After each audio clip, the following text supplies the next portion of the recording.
Welcome back.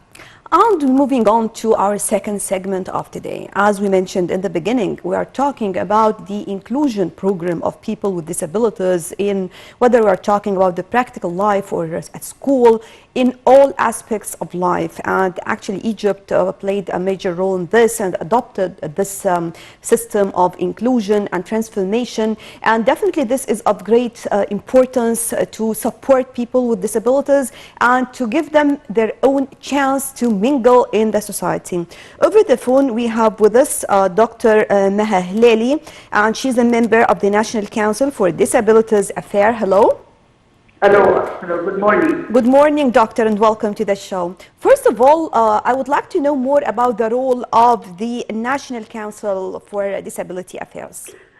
Okay, thank you. Now the National Council has, its name has changed after the law of issuance has been, in 2019 has been issued. So now it is called the National Council for People with Disabilities. So this is exactly what it does. It represents the people with disabilities in Egypt. The board has representatives from each kind of disability, plus an expert. Plus, it has representatives from many major ministries that have a big role in the lives of persons with disabilities. The role of the council is to represent the people of disabilities in all aspects. It's also to follow up the implementation of the national strategy for disability in Egypt and to advocate on the part of persons with disabilities when it comes to their rights and their needs.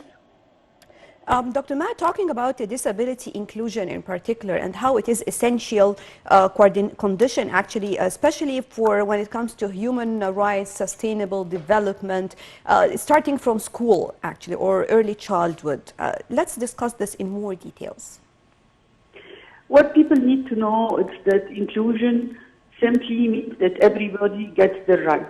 And what the Convention for the Rights of People of Disabilities was all about was to make sure that the human rights have reached the people with disabilities all around the world. And Egypt has signed the Convention in 2007, and since 2008 it started implementing it. The first thing we saw was issuing in 2012 the establishment of the National Council. And then we also have the law that was out in 2018. It's the first law in Egypt for the rights of persons with disabilities. And the law and its bylaws were out the same year, at the end of the year, in 2018.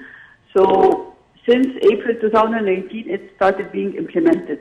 It ensures the rights of persons with disabilities in all aspects of community life, including education, health, work,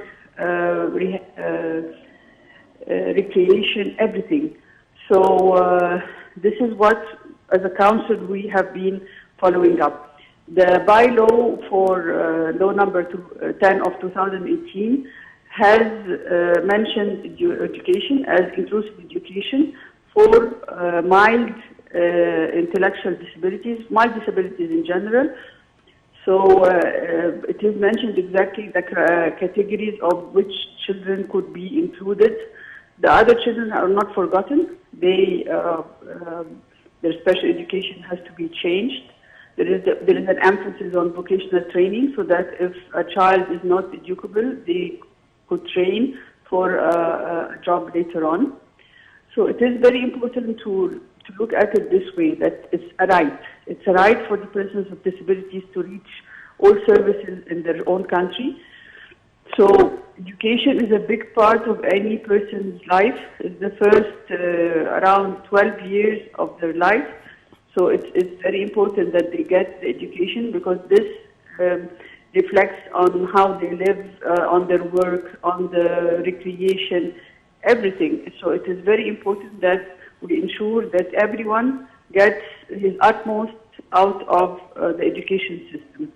And we have seen changes in the Ministry of Education and the curriculum, and the curriculum is now more inclusive of children who have needs and also of children who have higher needs because they are gifted. So it is really a big change in the lives of persons with disabilities in Egypt since 2018. Dr. Maha, of course, we achieved a lot in this respect, but yet still we can never reach what we really want to achieve without the awareness of the civil society. So what is the role of the civil society in general? Because definitely each entity of what was mentioned is working to accept children or accept people at different jobs and to support them. But the most important part is the community itself. How can we work on this? Still, we need to work more on this. As you said, the awareness, and this is why the media is very important, and the role you are playing in the media is important, like celebrating the International Day for the Persons with Disabilities, December 3rd, and focusing and putting the light on this makes people start to understand more about the cause of the people with disabilities and their families. We're talking about 15% of the community, and if we say that every family had at least 4 to 5 members, so we're talking about a big percentage of the community in Egypt or in any country. So there isn't a family that isn't touched by disability one way or the other. We all grow up anyway, and as we grow up and reach an older age, our abilities get less, physical abilities sometimes, mental abilities also. So when we ensure that everyone is being treated equal and everyone is having the rights, we ensure that one day if we need, we also will have our rights and we will be well treated. And this is how people need to look at it. Inclusion is about reaching the utmost need. The utmost need of the person with disability could be your need one day. God forbid if someone has an accident and has a disability after it, they will understand. As we grow older, my needs start hurting. I start understanding physical disabilities. I start seeing why 1 step or 2 steps could be a challenge for me when I visit a place and I need to go for the services.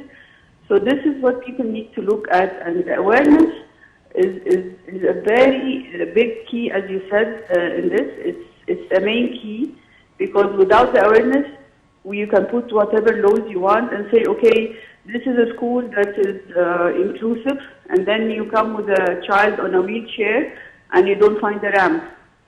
So no, there hasn't been a preparation, there is no awareness of the needs, and this is why the awareness is not just to say that there are people with disabilities or that they have rights and there is a law that is backing the rights. It's important to also explain how will they reach their rights. And this is why, for example, the theme this year for the UN Day for people with disabilities is about building back better towards a disability inclusive, accessible and sustainable post-COVID world. Right. You see, they put an emphasis on inclusion, on accessibility and on sustainability. Right. Dr. Maha Helaly, member of the National Council for Disabilities Affairs, thank you very much for joining us. And I guess with this we come to the end of our breakfast show for today. Thank you all for joining us, and of course remember to join us again tomorrow same time for more on the breakfast show. Till then, thank you for joining us and stay tuned for more coming up on Nile TV International.